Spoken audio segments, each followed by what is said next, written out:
Hello बच्चों, कैसे हैं आप बच्चों। आज हम पढ़ेंगे क्लास नाइन्थ हिंदी क्षितिज के अंतर्गत चैप्टर नंबर 5 नाना साहब की पुत्री देवी मैना को भस्म कर दिया गया। इसकी लेखिका है चपला देवी। तो आइए सबसे पहले जान लेते हैं पाठ की लेखिका चपला देवी के बारे में। इसके बाद हम आपको बताएंगे पाठ का सारांश और अंत में पाठ से संबंधित प्रश्नों के उत्तर भी। तो चलिए आप भी हमारे साथ साथ पढ़ें। नाना साहब की पुत्री देवी मैना को भस्म कर दिया गया। तो बच्चों, जैसे कि आप यहाँ पर देख रहे हैं, इस पाठ की लेखिका हैं चपला देवी। आइए पढ़ लेते हैं लेखिका चपला देवी के बारे में। द्विवेदी युग की लेखिका चपला देवी के व्यक्तित्व एवं कृतित्व के बारे में जानकारी उपलब्ध नहीं हो पाई। स्वतंत्रता आंदोलन के दौरान पुरुष लेखकों के साथ साथ अनेक महिलाओं ने भी अपने अपने लेखन से आज़ादी के आंदोलन को गति दी। उनमें से एक लेखिका चपला देवी भी रही हैं। कई बार अनेक रचनाकार इतिहास में दर्ज होने से रह जाते हैं।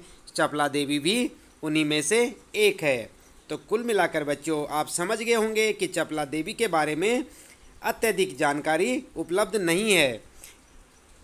यह एक ऐतिहासिक सच्चाई है कि सन 1857 यानी कि 1857 की क्रांति के विद्रोही नेता धुंधु पंत नाना साहब की पुत्री बालिका मैना आज़ादी की नन्ही सिपाही थी, जिसे अंग्रेजों ने जलाकर मार डाला। बालिका मैना के बलिदान की कहानी को चपला देवी ने इस गद्य रचना में प्रस्तुत किया है। यह गद्य रचना जिस शैली में लिखी गई है उसे हम रिपोर्टाज का प्रारंभिक रूप कह सकते हैं। तो बच्चों आप ध्यान दें, यह जो हमारा चैप्टर है, यह एक रिपोर्टाज है। आगे यहाँ पर देखते हैं कहानी के बारे में। तो मातृभूमि की स्वतंत्रता और उसकी रक्षा के लिए जिन्होंने अपने प्राण न्योछावर कर दिए, उनके जीवन का उत्कर्ष हमारे लिए गौरव और सम्मान की बात है। उस गौरवशाली किंतु विस्मृत परंपरा से किशोर पीढ़ी को परिचित कराने के उद्देश्य से इस रचना को हिंदू पंच के बलिदान अंक से लिया गया है। हिंदी गद्य के प्रारंभिक रूप को विद्यार्थी जान पाएँ, इसलिए इस गद्य रचना को मुद्रण और वर्तनी में बिना किसी परिवर्तन के अविकल प्रस्तुत करने का प्रयास किया गया है। तो ये था यहाँ पर कहानी के बारे में और चपला देवी के बारे में, कि चपला देवी के बारे में इतिहास में ज़्यादा जानकारी न होने के कारण अधिक कुछ नहीं कहा जा सकता। और हम पढ़ेंगे अब नाना साहब की पुत्री देवी मैना पाठ का सारांश। तो बच्चों आप ध्यान दें, यह है यहाँ पर नाना साहब की पुत्री देवी मैना को भस्म कर दिया गया पाठ का सारांश। आइए आप इसे हमारे साथ साथ पढ़ें और अपनी नोटबुक में भी नोट कर लें, ताकि आपको ये कहानी अच्छे से याद हो जाए और आपको परीक्षा के समय किसी परेशानी का सामना न करना पड़े। तो यहाँ पर कहा गया है, इस कहानी में कहा गया है 1857 यानी कि 1857 के विद्रोह में स्वतंत्रता पाने और उसकी रक्षा के लिए हजारों वीरों ने कुर्बानी दी है। इस पाठ में नाना साहब की पुत्री मैना देवी के बलिदान की कहानी है, जिसे अंग्रेज़ों ने नाना साहब को न पकड़ पाने के बाद प्रतिशोध स्वरूप जलती आग के हवाले करके अपनी क्रूरता की सारी सीमाएं पार कर दी थी।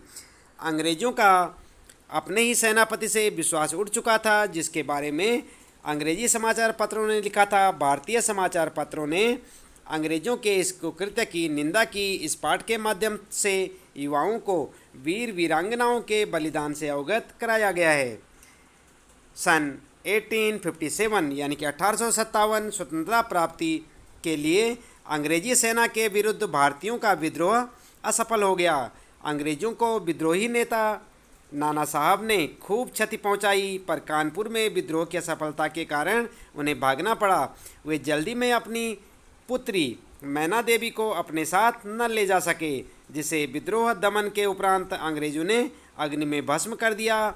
यह वर्णन पाषाण हृदयी व्यक्ति को भी द्रवीभूत कर देता है, यानी कि जिसका पत्थर के समान हृदय होगा वह भी दया के सागर में डूब जाता है, यानी कि उसे बहुत बुरा लगता है।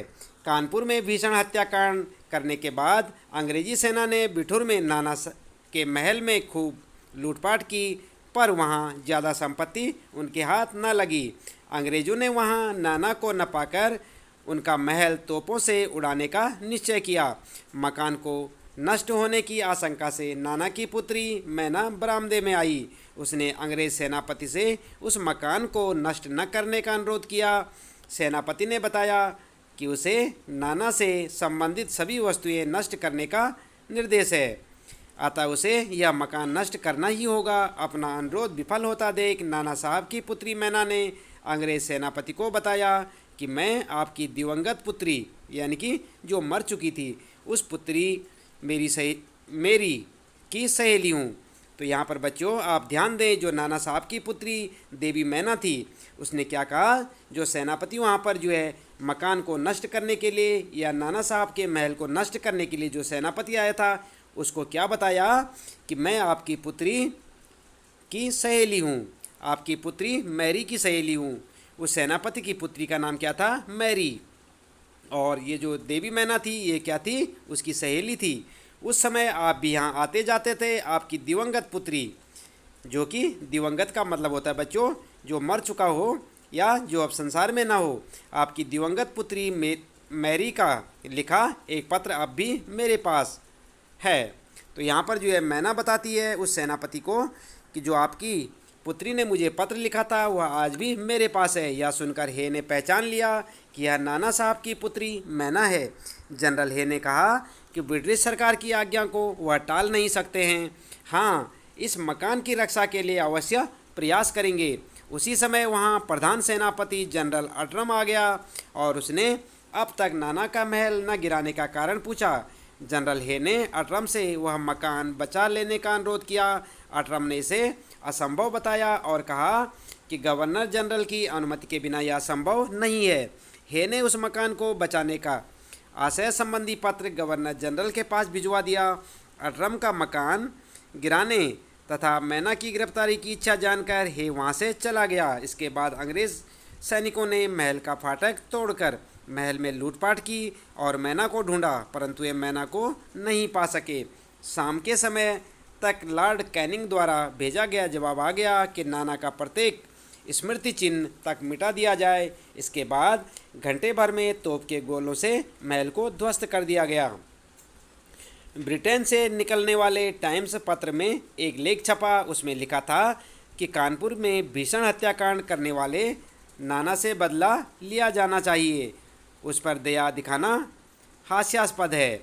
जनरल हे पर आरोप लगाते हुए कहा गया कि लगता है कि सर हे बुढ़ापे में उस महाराष्ट्रियन कन्या पर मोहित हो गए। नाना साहब का कोई भी संबंधी जहाँ कहीं मिले उसे मार डाला जाना चाहिए। नाना की पुत्री को हे के सामने ही फांसी पर लटका दिया जाना चाहिए। सितंबर माह की अर्धरात्रि में एक बालिका उस ध्वस्त प्रासाद यानी कि उस महल के अवशेष पर बैठी रो रही थी।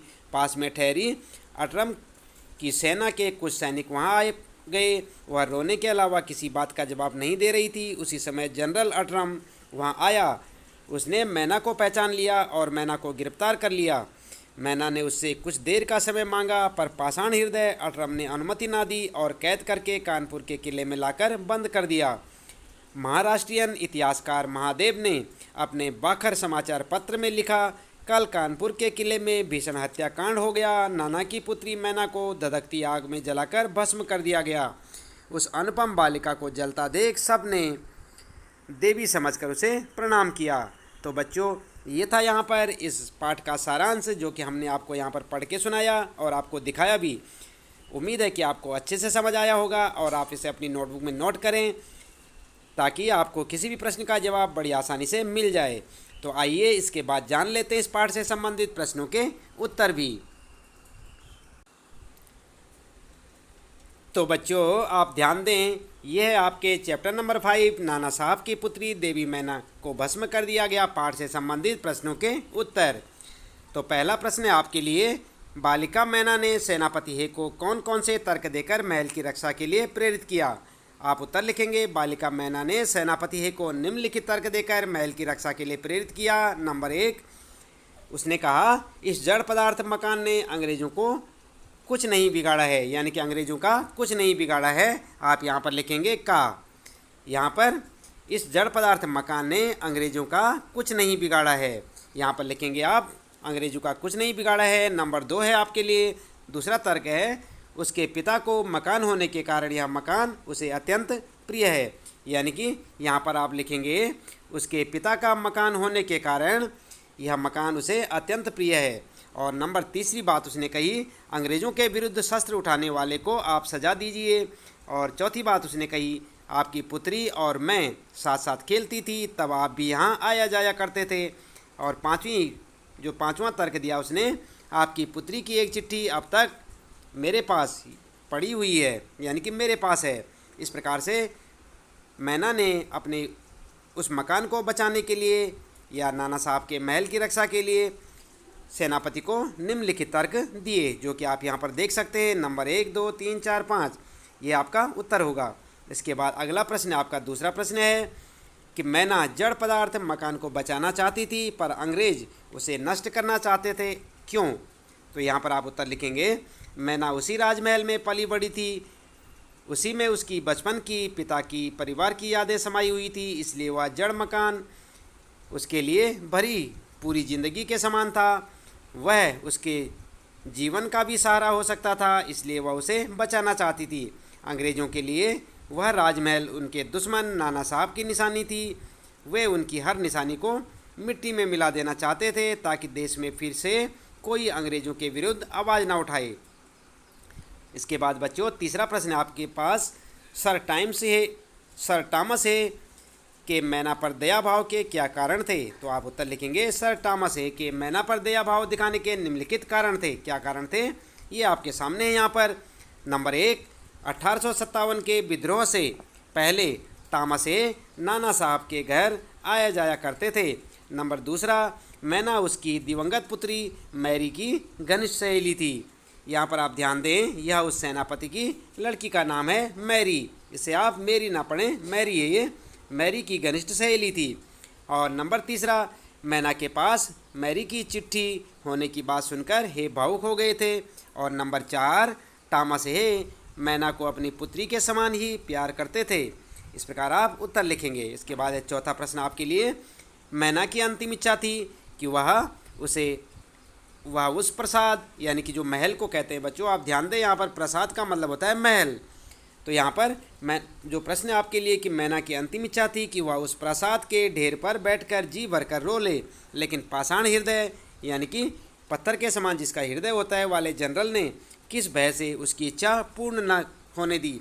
आप उत्तर लिखेंगे, जनरल अटरम के मन में भय रहा होगा कि अगर उसने नाना साहब की बेटी के प्रति जरा भी सहानुभूति दिखाई तो ब्रिटिश सरकार का गुस्सा उस पर फूट पड़ेगा, उसके लिए दंड भी मिल सकता है। क्रोध से पागल सामान्य अंग्रेज नागरिक भी उस पर नाराज़गी प्रकट करेंगे।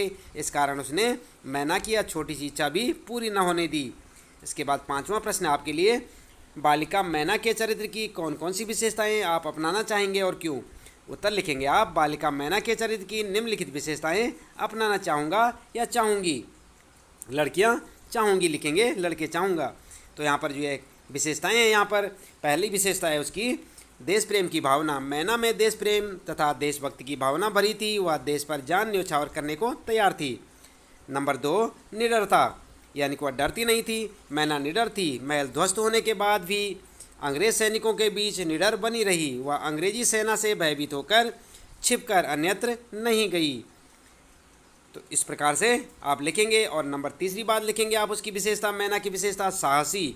मैना साहसी थी, वह जनरल हे से अपनी बातें साहस से कह देती है। और नंबर 4 है वाक्पटुता। मैना ने अपनी वाक्पटुता से अंग्रेज सेनापति हे को महल न गिराने के लिए सोचने पर विवश कर दिया। और नंबर 5, उत्सर्ग की भावना। नाना के अचानक जाने और मकान गिराने के बीच वह भी कहीं जा सकती थी, पर उसने मातृभूमि पर अपनीपन या अपनापन लिखेंगे आप देकर अपनी उत्सर्ग की भावना का परिचय दिया। इसके बाद अगला है यहाँ पर पॉइंट आपके लिए, भावुकता। मैना जड़ पदार्थ महल से भी प्यार करती है, वह महल के अवशेष के लिए भी रोती है। ये गुण व्यक्ति में राष्ट्र प्रेम और देशभक्ति की भावना मजबूत बनाते हैं, इसलिए मैं इन्हें अपनाना चाहूँगा या अपनाना चाहूँगी। इस प्रकार से आप उत्तर लिख सकते हैं। इसके बाद बच्चों अगला प्रश्न है आपके लिए यहाँ पर, प्रश्न नंबर 6, टाइम्स पत्र ने 6 सितंबर को लिखा था, बड़े दुख का विषय है कि भारत सरकार आज तक उस दुर्दांत नाना साहब को नहीं पकड़ सकी। इस वाक्य में भारत सरकार से क्या आशय है? तो यहाँ पर आप उत्तर लिखेंगे। यहाँ भारत सरकार से आशय है ब्रिटिश शासन के अंतर्गत चलने वाली भारत सरकार, जिसे अंग्रेज अधिकारी चलाते थे। इसके बाद अगला है यहाँ पर प्रश्न आपके लिए रचना और अभिव्यक्ति से संबंधित प्रश्न है कुछ आपके लिए, जैसे कि आप यहाँ पर देख सकते हैं। प्रश्न नंबर 7, तो स्वाधीनता आंदोलन को आगे बढ़ाने में इस प्रकार के लेखन की क्या भूमिका रही होगी? आप उत्तर लिख सकते हैं। स्वाधीनता आंदोलन को आगे बढ़ाने में देशभक्तिपूर्ण और देश के लिए अपना सब कुछ बलिदान करने के लिए प्रेरित करने वाले मैं इस प्रकार के लेखों की महत्वपूर्ण भूमिका रहती है। इस तरह के लेख पढ़कर लोगों में राष्ट्र प्रेम की भावना बलवती हो उठती है।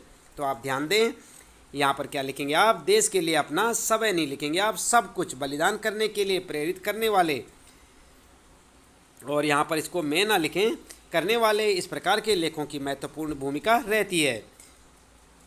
इस तरह के लेख पढ़कर लोगों में राष्ट्र प्रेम की भावना बलवती हो उठती है। इसके बाद देश के लिए कुछ कर गुजरने की तमन्ना उनके मन में भी जाग उठती है। बलिदानों की गाथाएं उनमें जोश भर देती है। उन्हें दास्तां का बंधन ऐसा लगने लगता है जैसे कोई पक्षी पिंजरे में बंद जीवन जी रहा है। इन रचनाओं से आम आदमी भी अपना सब कुछ न्योछावर करने के लिए प्रेरित हो उठता है। इस तरह एक न एक दिन वह अपने लक्ष्य तक पहुंच जाता है। तो इस प्रकार से आप इस 7वें प्रश्न का उत्तर लिखेंगे। उसके बाद बच्चों आइए देख लेते हैं 8वां प्रश्न क्या पूछा गया है। कल्पना कीजिए कि मैना के बलिदान की यह खबर आपको रेडियो पर प्रस्तुत करनी है। इन सूचनाओं के आधार पर आप एक रेडियो समाचार तैयार करें और कक्षा में भावपूर्ण शैली में पढ़ें। तो बच्चों वैसे तो आपको ये प्रश्न जो है स्वयं से करना है। आप इस प्रश्न का उत्तर स्वयं से लिख सकते हैं। किसी सूचना को, किसी अखबार को आप पकड़ें और उसमें से 1-2 खबरें निकाल कर आप जो है उसी तरह से अन्य खबरों को या उसी खबर को दोबारा से लिख के देखें कि आप किस प्रकार से उसे प्रस्तुत कर सकते हैं और उसे भावपूर्ण शैली में पढ़ें। इस प्रकार से आप उत्तर में यहाँ पर देख सकते हैं आप कि किस प्रकार से आप बना सकते हैं। जैसे ये यहाँ पर लिखा हुआ, कल शाम 7 बजे अंग्रेज सरकार ने कानपुर के कारागृह में वह कायरतापूर्ण कार्य कर डाला जिसका कलंक मिटाए नहीं मिट सकेगा। आपको विदित होगा कि कल आधी रात को नाना साहब की बालिका मैना को जनरल अटरम ने तब गिरफ्तार कर लिया था जब वह अपने टूटे हुए महल पर बैठकर रो रही थी। उसे रात को ही हथकड़ी पहनाकर कानपुर जेल में डाल दिया गया था। गिरफ्तारी के समय नन्ही बालिका ने जनरल अटरम से यह विनती की थी कि उसे अपने महल पर बैठकर आराम से कुछ समय से यहाँ पर जो है आप लिखेंगे आराम से बैठकर कुछ समय रो लेने दिया जाए। यहाँ पर लिखेंगे आप रो लेने दिया जाए। किंतु अटरम ने उसकी यह छोटी सी इच्छा भी पूरी नहीं की। समाचार है कि आज रात योजनापूर्वक उसे जलती हुई आग में डालकर भस्म कर डाला गया। अंग्रेज अधिकारी इसे ब्रिटिश शासन का आदेश कह रहे हैं। कानपुर की जनता इस बलिदान को पवित्र मानकर देवी मैना की आराधना कर रही है। इस प्रकार से आप लिख सकते हैं। अगला है आपके लिए यहाँ पर 9वां प्रश्न है। इस पाठ में रिपोर्टाज के प्रारंभिक रूप की झलक मिलती है, लेकिन आज अखबारों में अधिकांश खबरें रिपोर्टाज की शैली में लिखी जाती हैं। आप यहाँ पर आपके लिए प्रश्न है आपके लिए यहाँ पर देख सकते हैं, कोई 2 खबरें किसी अखबार से काटकर अपनी कॉपी में चिपकाएं और कक्षा में पढ़कर सुनाइए। तो बच्चों आप इस प्रश्न को स्वयं करें, क्योंकि आपके आसपास जो भी अखबार आता है आप उस अखबार की कटिंग लगाकर अपनी कॉपी में उसे चिपकाएं और उसके बाद उसे पढ़ें। इसके बाद दूसरा प्रश्न है, अपने आसपास किसी घटना का वर्णन रिपोर्टाज शैली में कीजिए। तो यहाँ पर जो है इसी प्रकार से आपने वर्णन करना है जैसे कि इस कहानी में कर रखा है। आइए देख लेते हैं। यहाँ पर पहला जो है उत्तर देख लेते हैं। क्या उत्तर? हिंदुस्तान 30 सितंबर 2009 से। यहाँ पर आप देख सकते हैं इसी प्रकार से आप जो है अपनी आज की डेट डालें। जिस डेट को आप जो है इस प्रश्न को जो है सॉल्व करेंगे उसी दिन की आप डेट डालें, उसी दिन का आप अखबार जो है कटिंग करें और अपनी नोटबुक में चिपकाएं। और उसके बाद जो है इसी तरह से आप उसमें लिखेंगे, उसी दिन की डेट डालेंगे। जैसे कि हिंदुस्तान का होगा अखबार तो हिंदुस्तान लिखें, अमर उजाला होगा तो अमर उजाला लिखें, पंजाब केसरी होगा या नव भारत टाइम्स होगा, जो भी आपके पास अखबार है आप उसी अखबार की कटिंग करके और वहाँ पर जो है उस डेट को जो है लगाकर वहाँ पर डेट वगैरह डालें। और पहले तो अखबार में डेट खुद पड़ी होंगी। इसके बाद आप इस प्रकार से रिपोर्टाज तैयार करेंगे। टीचर 65, प्रोफेसर 70 तक पढ़ाएंगे। यहाँ पर जो है इसको आप ध्यान ना दें, ये जो है टीचरों के लिए, प्रोफेसरों के लिए, ये जो है आपके स्कूल में टीचर लोगों का काम है। तो यहाँ पर आगे देखें, मदन जेड़ा नई दिल्ली प्राइमरी एवं मिडिल स्कूलों में शिक्षकों की कमी से निपटने के लिए केंद्र सरकार ने राज्यों को मास्टरों की भर्ती प्रक्रिया में तेजी लाने के साथ साथ शिक्षकों की रिटायरमेंट आयु 65 साल करने का निर्देश दिया है। तो आप बच्चों क्या समझे इसका मतलब? यहाँ पर जो है ये खबर आ रखी है किसी अखबार में। इसी प्रकार से आप अन्य अखबार का जब आप कटिंग करेंगे तो वहाँ पर आपको जो खबर मिलेंगी आप उसी को पढ़ेंगे, ना कि इसको। तो वहाँ पर जो है आप कटिंग लगाएंगे। तो इस प्रकार से आप जो इस प्रश्न का उत्तर जो है कर सकते हैं। और जैसे कि यहाँ पर दूसरी खबर है, यहाँ पर जो है दूसरी खबर भी ये है। तो आप इस खबर को ना लिखें, आप जो है अखबार से कटिंग करके जो खबर आपके पास होगी उसी को लिखें और यही आपका उत्तर होगा। तो आप समझ गए होंगे कि इस प्रकार से लिखना है। जैसे कि मैंने आपको बताया कि आप इन खबरों को ना लिखें, ये खबरें जो हैं अलग डेट की हैं और अलग जगह की हैं। आप अपने साइड के अखबारों को उठा के उनकी कटिंग लगाएं अपनी नोटबुक पे और उसे ही पढ़ें।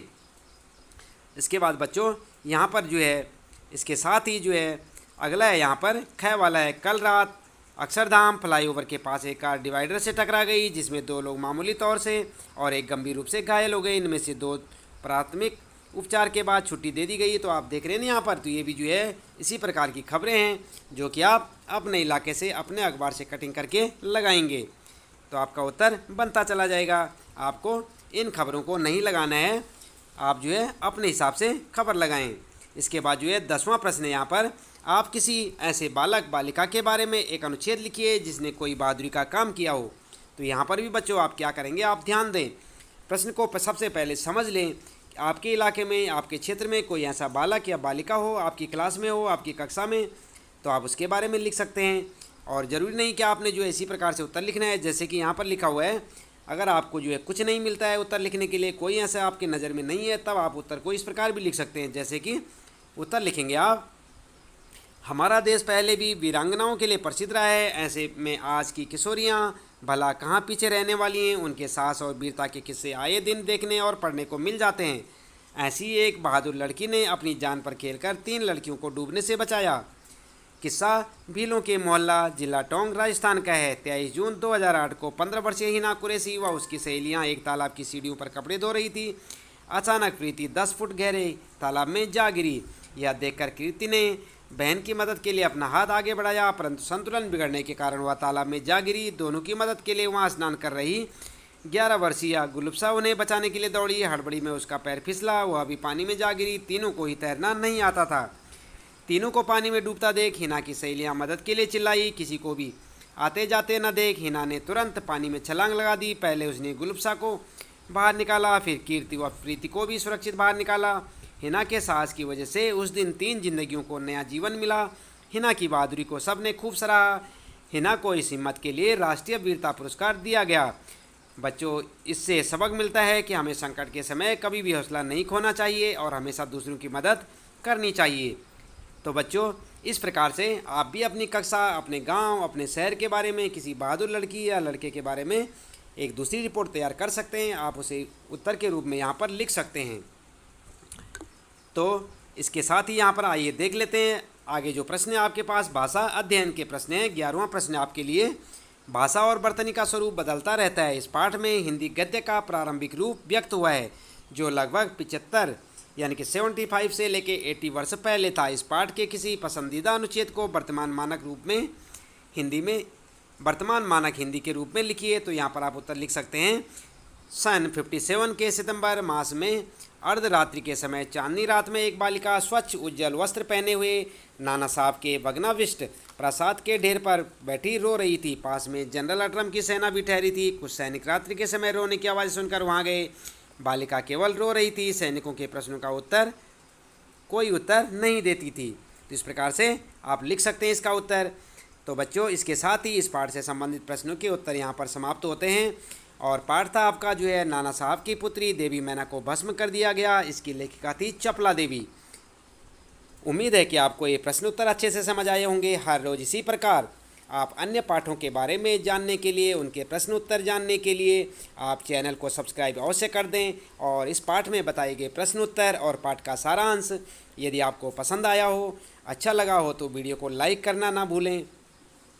आज के लिए इतना काफ़ी है। आप लगातार चैनल में इसी प्रकार प्रत्येक पाठ को जो है पढ़ते रहें और 9th 10th से लेकर प्रत्येक जो है 6, 7, 8, 9, 10 सभी कक्षाओं के जो है विषयों हिंदी विषय को पढ़ने के लिए आप चैनल को सब्सक्राइब अवश्य कर दें।